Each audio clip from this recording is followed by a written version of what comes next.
deep questions about both, because both will need a lot of work to make sure that they could be enforced. The customs arrangement has got lots of questions on the Irish border, and actually the Commission is almost more concerned about that. And in my conversations on Monday, the day before yesterday, with leading politicians from many different European countries, they said they'd like to look at the answers to those questions, and they were very much open to discussions. This is not an attempt to try and keep us in the single market or the customs union by the back door.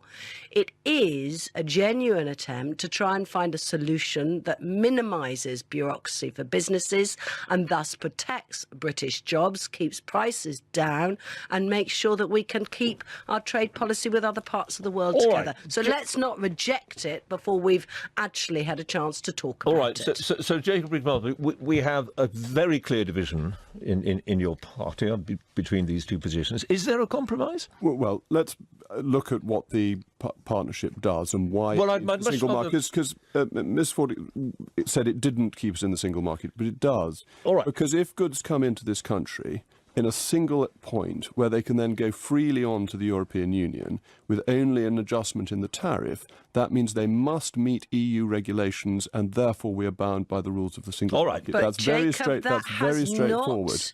That has not That's been. What the customs. That is not what the customs. Yes, it is. That is not. The customs. That is not what is being discussed. There is a clear understanding. There is a clear understanding that the UK will be able to diverge. Then that will need to be managed over time.